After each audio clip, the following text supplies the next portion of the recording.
ગુજરાતમાં આગામી સમયમાં યોજનારી સ્થાનિક સ્વરાજની ચૂંટણીઓને લઈને રાજકીય માહોલ ગરમાયો છે। આમ આદમી પાર્ટીના રાષ્ટ્રીય સંયોજક અને દિલ્હીના પૂર્વ મુખ્યમંત્રી અરવિંદ કેજરીવાલ આજે સુરત જિલ્લાની મુલાકાતે પહોંચ્યા હતા। સુરતના ગોથાણ ગામ ખાતે આયોજિત ભવ્ય બૂથ ક્ષેત્રીય સંમેલનમાં તેમણે કાર્યકરોને જીતનો મંત્ર આપી રાજ્યમાં ચૂંટણીલક્ષી રણનીતિના વિધિવત શ્રી ગણેશ કર્યા હતા। કાર્યક્રમ દરમિયાન આપના નેતાઓએ શાસક પક્ષ ભાજપ પર આકરા પ્રહારો કર્યા હતા। ખાસ કરીને સી.આર. પાટીલ અને હર્ષ સંઘવીને નિશાને લેતા કેજરીવાલ અને અન્ય નેતાઓએ સી.આર. પાટીલ અને ગૃહ રાજ્યમંત્રી હર્ષ સંઘવીની નીતિઓ સામે સવાલો ઉઠાવ્યા હતા। શિક્ષણ, આરોગ્ય અને ભ્રષ્ટાચાર જેવા મુદ્દાઓ પર ભાજપ સરકારને ઘેરી હતી। ગોપાલ ઇટાલિયા અને ઈસુદાન ગઢવીએ સ્પષ્ટ કર્યું હતું કે આગામી સ્થાનિક સ્વરાજ્યની ચૂંટણીમાં આપ પૂરી તાકાત સાથે મેદાનમાં ઉતરશે। ગુજરાતની જનતા હવે પરિવર્તન ઈચ્છી રહી છે અને તેની શરૂઆત સુરતથી થઈ ચૂકી છે।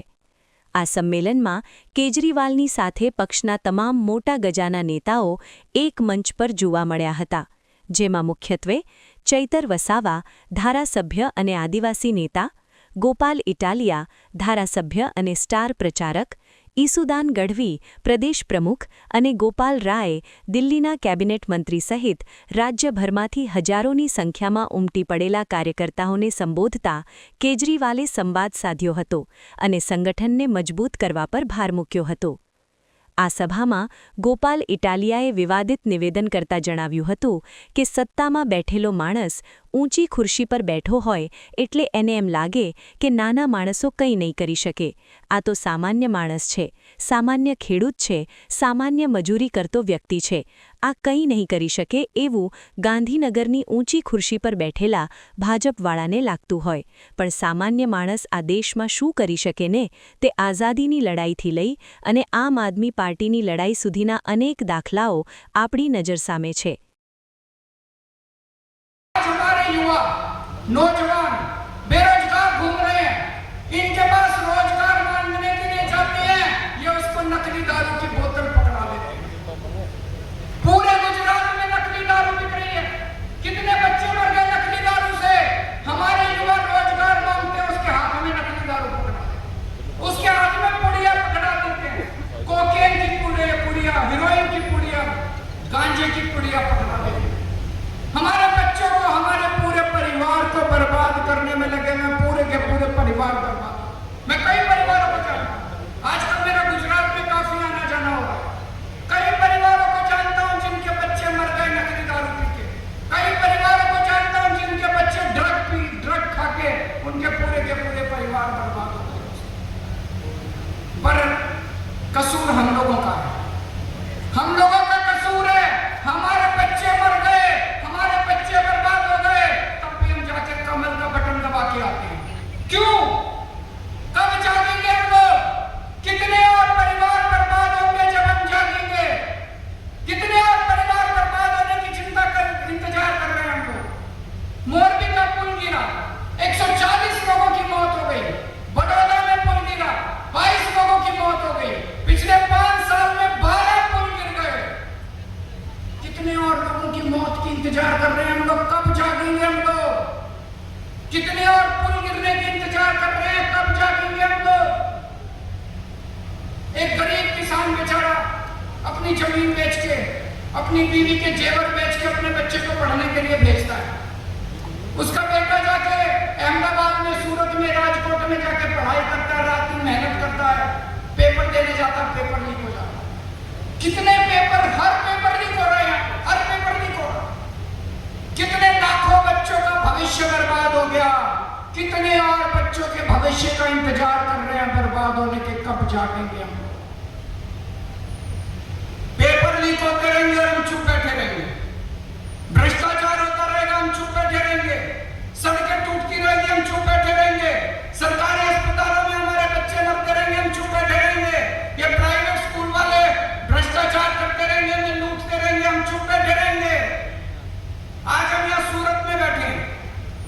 पिछले साल बरसात के टाइम में सूरत, पूरे देश के अंदर सूरत की तस्वीरें टीवी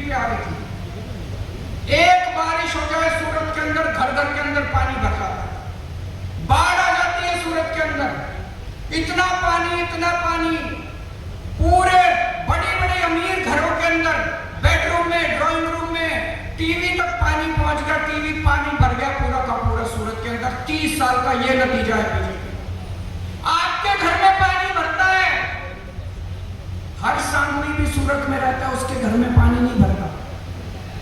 सीआर पाटिल भी सूरत में रहता है, उसके घर में पानी नहीं भरता। आपके घर में पानी भरता है। आप इनकी नजरों में कीड़े मकोड़े भी नहीं समझते ये लोग। T20 ની અને ફાઇનલ મેચમાં તમે જો જોયું હોય તો એક ધ્યાનથી સાંભળવા જેવી ઘટના છે કે ફાઇનલ મેચમાં બીજો જ્યારે દાવ આવ્યો ત્યારે લગભગ મારા ખ્યાલથી 10 ઓવર પૂરી થઈ પછી બધાને ખબર પડી ગઈ હતી કે ભાઈ હવે ભારત જીતે છે અને સામેવાળો હારી જાય છે। પછી તમે તમારા મનથી વિચારો કે મેચ એક તરફી થઈ ગઈ, આપણે જીતવા લાગ્યા, એ પછી પણ મેચ જોવાનો રસ કેટલો રહે?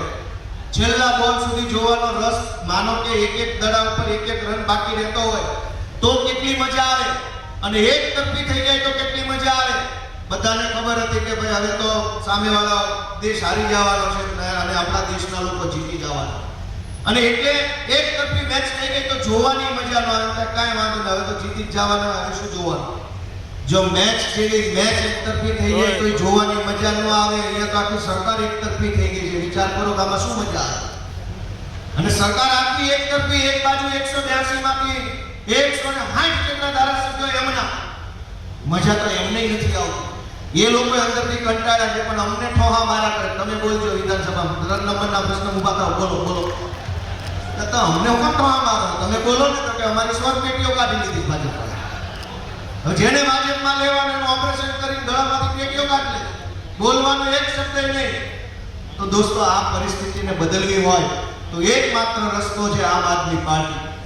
આજથી કેટલાય વર્ષોથી આપણે અનેક નેતાઓને ચૂંટણીમાં જીતાડતા હતા, ક્યારેય કોઈ નેતાઓએ આપણા જીવન સાથે જોડાયેલા મુદ્દાઓ પર કામ નથી કર્યું।